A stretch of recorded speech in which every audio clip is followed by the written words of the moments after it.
Gawa tayo ng buro. Kaning-lamig, tapos yung isda. Tapos paghalo-haloin lang. Tapos ilagay natin sa garapon. Tapos isilog natin ng maigi. Tapos after 3 days, haluin. And then after a week, pwede na siyang isahin. Ayan, dapat even ang pagmakakalo. Para siguradong mabaho siya. Pakaasim. Pwede natin yung garapon.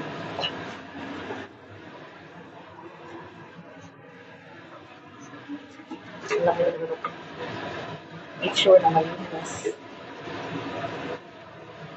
Tapos siksipin sa ano. Then, tayo lang natin yung lasa lang.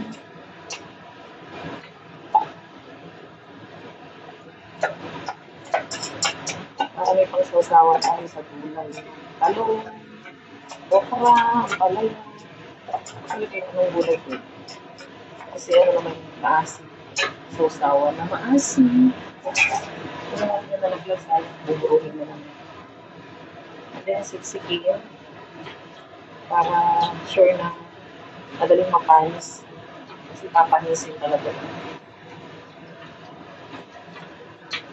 Kailangan natin siyang mapanis. Siksik. Pangit na sunod. Pagkita natin. Kailangan ma-press. Ma-press. Ma-press ka.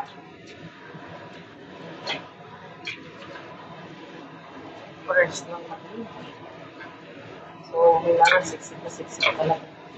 Para madali siyang mapanis. Okay. So, yan na siya. Yung isda. So, hindi natin na after 3 days haluin. Kasi umasi.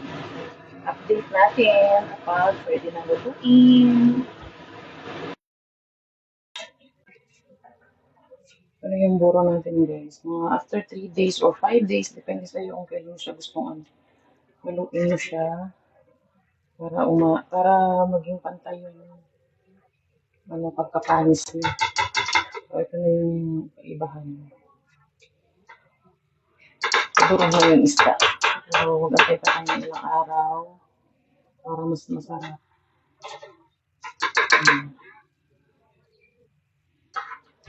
Tapos siksikin mo ulit. Tapos ibalik mo ulit, itago mo ulit. Para maasim. Okay, update sa pagluluto na.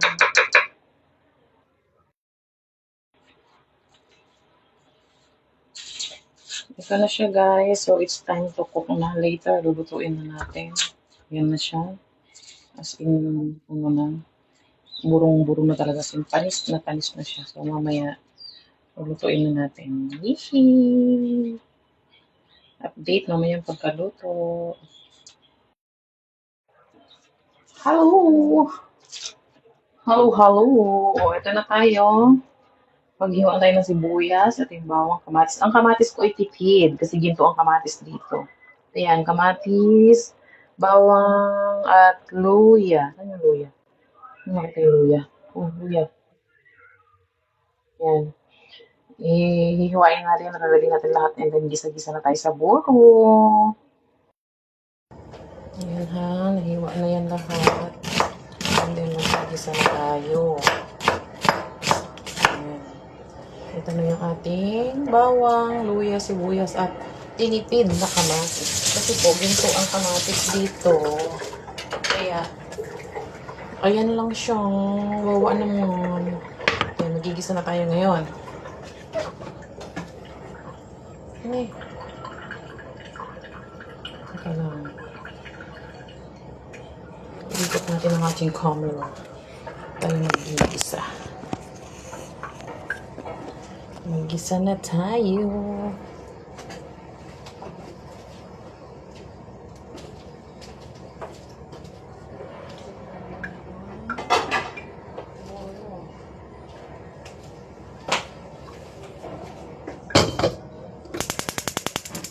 Okay, open the exhaust fan, open the window.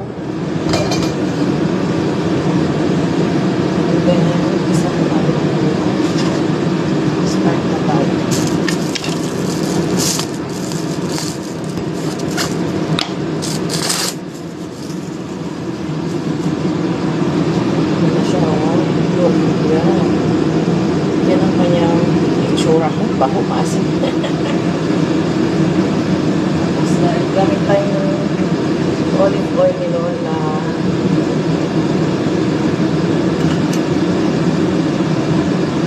Kailangan natin hindi na cake. Oh, siya. Ay tagayin siguro na lang. Sunod-sunod ko na lang. Bawang luya siyempre. Ano ba? Luya first.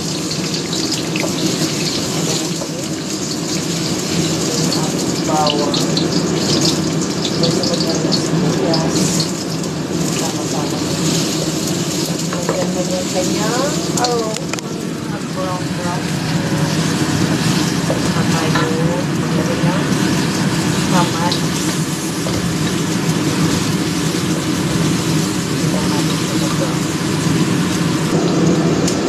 kamatis. Yung brown. Lagyan natin ang kamatis. Ang pinipin na kamatis. Kaya sarap pag maraming kamatis na to. Wala. Ito ang kamatis. Pag lumabas yun yung ano ng kamatis, medyo malitok na rin siya. Paglalagay ko ang ating minoro isda. Binabaho isda. Pero masarap po yan. Ito ang tangan. Ilocano. Pero ngayon marami na rin natututong kumakain ng buro. Like yung kaibigan ko na Bisaya yun. Pero marunong na siyang gumawa. Kaya nakakain na siya ng buro sa bangka. Then lagyan na natin yung buro natin. Buro na isang linggo. Malagit yung rice.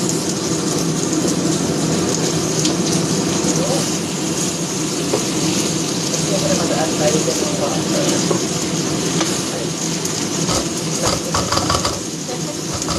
Malagkit.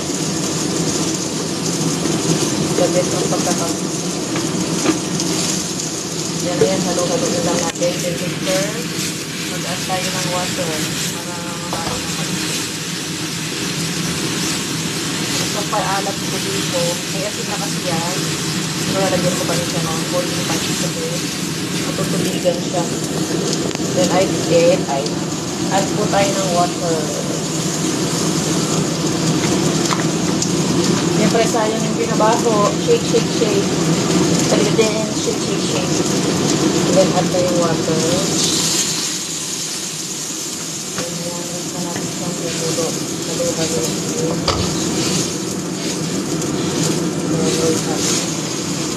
Ang ginamit ko pala yung islain sa lunggong. Ano naman isa ba yung gamitin sa muro? Nasa yun, yung ibang ipon. Ay, shit! Kasi, yan na siya. Gusto ko isalakot. Yan ang itsura niya guys. So, papaalat na lang magpalasa is patis.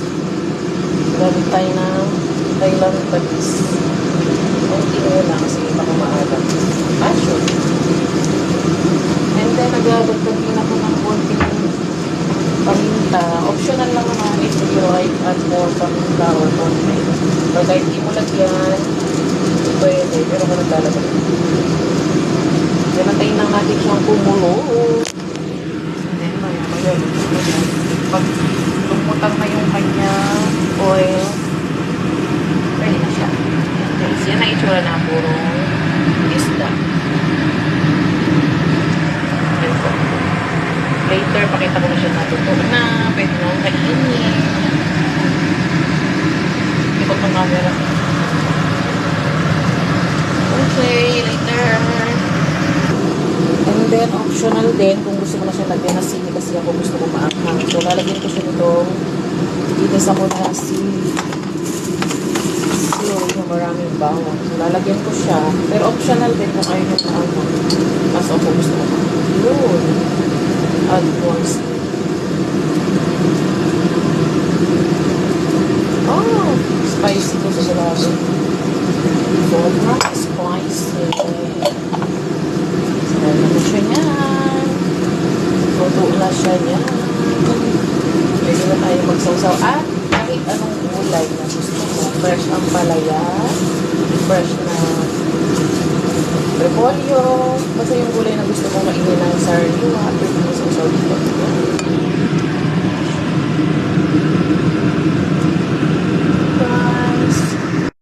siya. Yan na po ang kanyang kinalabasan. Burong isda.